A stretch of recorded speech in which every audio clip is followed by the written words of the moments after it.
Bonjour messieurs. Bonjour. Quentin, Corentin.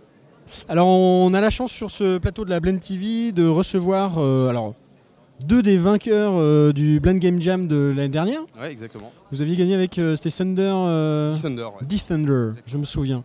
Et vous êtes passé de l'autre côté de la barrière puisque aujourd'hui vous êtes côté organisateur de la Game Jam 2016. Ouais. Et on va en parler. Bah, avec plaisir. Donc là il est à peu près 17h à l'heure où on tourne ce petit webcast. Donc on est à quoi? On est à un quart des 24 heures du hackathon. Ça, ouais.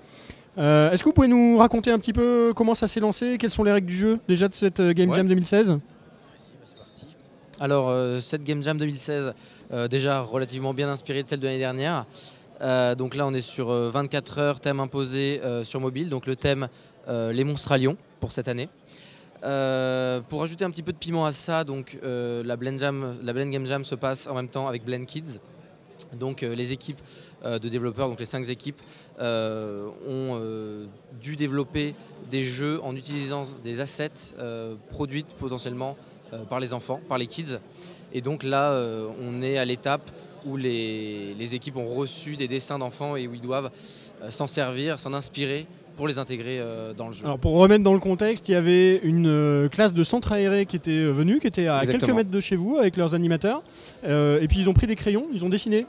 Et ça, ces monstres-là vont se retrouver dans les jeux qui sont en train d'être développés. C'est ça, c'est l'une des consignes, l'une des nouvelles consignes de cette année. Alors en 24 heures, on a le temps de faire un jeu vidéo complet? Complet, c'est difficile. Nous, ce qu'on demande surtout à nos équipes pour cette jam, c'est de prototyper des mécaniques. Donc, c'est-à-dire de faire ressortir le corps du jeu, le corps du gameplay avant tout, et pas forcément d'avoir des menus chiadés, des choses détaillées, ce genre de choses. Les mécaniques et un jeu pas buggé, c'est ce qu'on leur demande. Et là, en plus de ça, si possible, d'intégrer un maximum d'assets inspirés des enfants. Donc demain, avant midi, le jeu va s'arrêter. Les applis seront finies. Qu'est-ce qui se passe? Elles sont déjà jouables et il y a un jury qui va décider de qui a fait le meilleur jeu? Ouais, voilà, en fait, on leur demande de mettre les jeux sur le Play Store. Comme ça, les gens peuvent les télécharger. Les enfants aussi qui auront participé, ils pourront télécharger. Après, il y aura des tests toute la journée. Les gens qui veulent passer, venir tester sur les tablettes. Et après, nous, en fait, on fait partie du jury. Il y aura d'autres personnes aussi. On viendra voir s'ils ont respecté toutes les contraintes. Donc déjà le thème, les monstres à Lyon. Si c'est toujours du jeu mobile, bon là, il n'y a pas trop de problème là-dessus. Si c'est cohérent pour l'âge, donc les 8-12 ans, etc. Et après, on va annoncer le vainqueur. Et le vainqueur pourra remporter justement un petit lot à la fin, comme nous l'année dernière. Et du coup, c'est quoi vos recettes de vainqueurs? Vous avez gagné l'année dernière. C'est quoi vos recettes de vainqueurs pour justement en 24 heures réussir à sortir un début du jeu, une démo du jeu qui fonctionne bien? Alors, on vous avait déjà posé cette question. Moi, je dirais c'est l'organisation avant tout en fait. Là, on a bien fait attention avec que chaque membre de l'équipe ait une tâche bien particulière. Donc, on a demandé des game designers. Il y a un développeur qui est dédié justement uniquement au code. Il y a des UI UX designers aussi qui vont s'occuper de toute la partie graphique et visuelle pour que les enfants puissent comprendre qu'il n'y a pas des boutons dans tous les sens, etc. Donc moi je dirais l'organisation et puis la clarté dans le passage d'informations.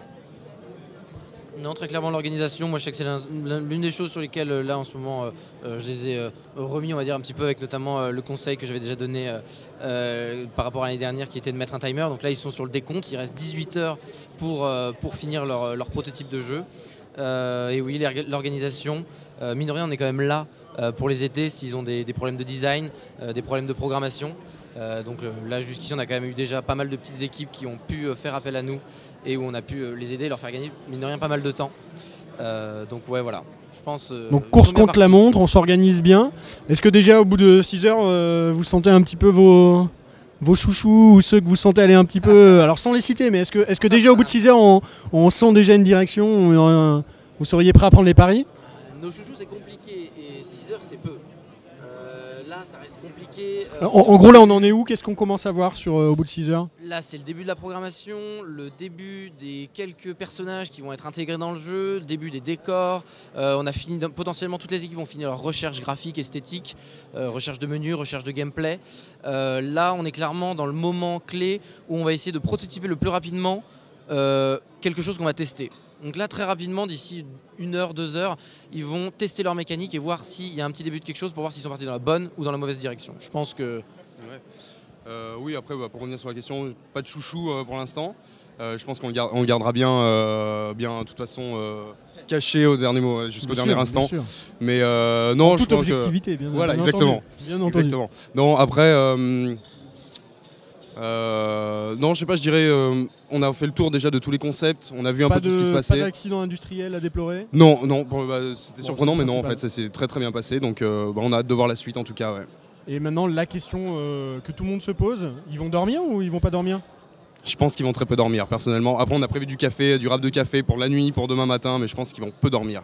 Bon, on passera vous voir, faire un petit point d'étape Ouais, avec plaisir. demain matin. Avec plaisir, On puis fera venez un tester les jeux, un deuxième ça serait studio. cool. Merci, à Merci. bientôt.